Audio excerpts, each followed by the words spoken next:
Following in the footsteps of legendary Radio 2 star Steve Wright, whose afternoon show ran for a staggering 23 years, was always going to be a hard task for Scott Mills. But as DJ Scott prepares to mark 2 years in the chair, he finally feels has shaken off the new boy tag and become part of the family, although it wasn't always easy.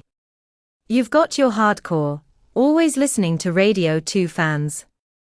Now it feels that I've been on long enough for them to be like, oh, we do quite like him now. Maybe they'd never listened to me before, he says. But rather than trying to please a whole new audience, he believes many listeners followed him from Radio 1 where he made his name. I've been on the radio for hundreds of years, so if you were 20 and you listened to me on Radio 1, and you're now 40, you might have come over to Radio 2 with me, said Scott. People do like a routine. I think there's a section of the audience who have moved across with me, and it's always nice to hear. There are people who text in or when you meet them, who say, oh, I used to listen to you on Radio 1. It's the same with Vernon Kay. Tragically, just 16 months after the switch, Steve Wright passed away from a ruptured stomach ulcer at the age of 69. Scott was one of many DJs at the station to join the outpouring of tributes, calling the late host an absolute legend. Being a new face at the station wasn't daunting for Scott, who says he finally got to live it up with colleagues at the station's annual Radio 2 in the Park Festival, held in Leicester last year. Not least as there were a few glasses of vino involved. It felt really special to me. It was the first major thing I'd done here, and the first time me and all the other DJs had got together. I just thought, this is a flipping great place to work and everyone is amazing. I had such a great time. I was drinking all the wines with Tony Blackburn.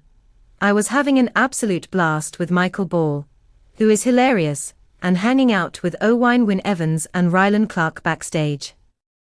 It was awesome. He added. It really made me feel, as the new boy I guess, that I was finally part of the family. It's the best job. Radio 2 is just massive, it feels massive. It's an honor and joy to be part of. Scott has undergone another routine shakeup in recent weeks, stepping into cover for Zoe Ball's breakfast show following the death of her mother. Thankfully, he still enjoys the thrill of the early starts. I get a buzz every day. A 4 a.m. alarm is not that much fun, but when it comes to 6:30 a.m., and you start playing the opening music to the show, I still get that thrill every day, and that's what's amazing. The adrenaline is still there. It feels great to be on air every day. All you have to do is get enough sleep. You do have to be disciplined. A few times this week, I've called it quits at 8:30 p.m., and if you do that, you're good.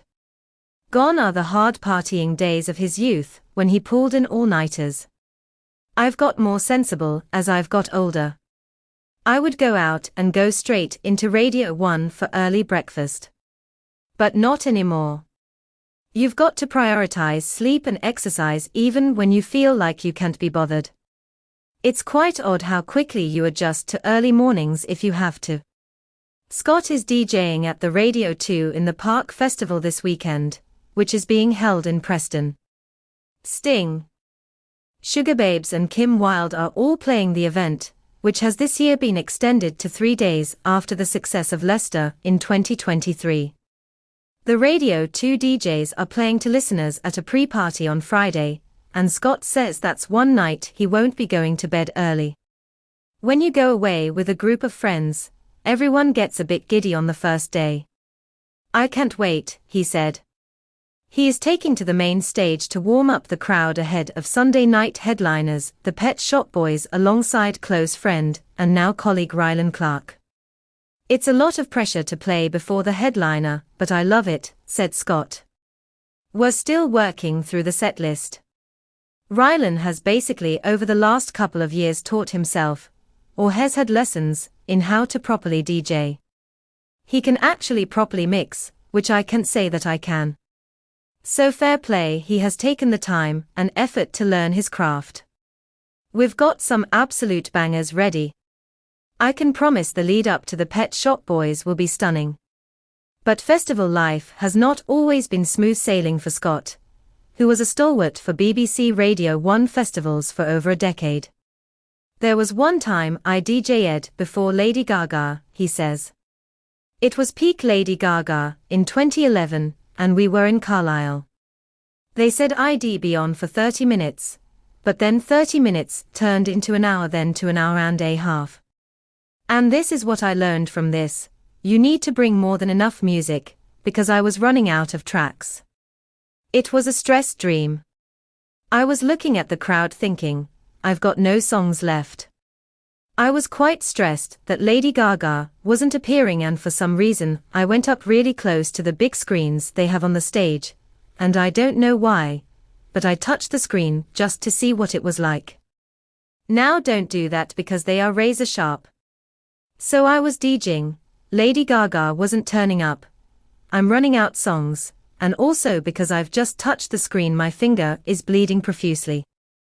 I was having to stem the blood flow with some very light blue jeans I had on. The stain was getting bigger and bigger. That was a lot of drama. St. John's ambulance came. Another superstar proved problematic too. Another time, I was on air. I was supposed to be interviewing Rihanna, and it was live. It was in Preston again actually, and she just wasn't turning up. They said she'll be 5 minutes, and then an hour went by. Then she eventually comes out of the tour bus very casually with a bottle of perfume in her hand, sprayed her neck one side, then the other, and said, "I'm ready." The thing is with Rihanna, she'd be late, but you'd get a great interview. When has not been covering for Zoe Ball on Radio 2, viewers have seen another side of Scott on BBC series Race Around the World. Scott and his then fiancée Scott Vaughan joined a group of famous faces marooned in Brazil to race their way across South America, with no phone or flights, and on a limited budget. Scott and Sam's journey came just weeks before they were due to get married, with the presenter saying the experience only proved his partner was the one for him. "It was one of the best things he'll ever do," said Scott. "When are you ever going to be able to do that again? Spend time with your partner for 5 weeks with no distractions, no phone. It was once in a lifetime and it was brilliant." I said to Sam, the next time we go on holiday, and it will be a while for me, because I've used up my annual leave for the show, I am putting my phone away for a whole week. We are absolutely addicted to them. It made me appreciate the basic things in life. You don't need to book a fancy hotel. You don't need to get taxis everywhere. You can survive living really basically. It was a real eye-opening experience. Another positive for Scott was realizing the man he was about to marry was his perfect partner, as he said they barely argued compared to other duos on the show. "When I first met Sam, it's cliché, it had never happened to me before, but I thought, I am going to marry him. For all the reasons you are seeing on TV. He's such a chilled, lovely man," said Scott. "We'd obviously been on holiday together before, but I just knew we are going to be all right. Loads of people were like, oh, that's a bit risky before you're getting married. And I thought, no, it's a good thing, because if you can handle that for 5 weeks, you can do anything. But thank God for Sam. I would have run out of money.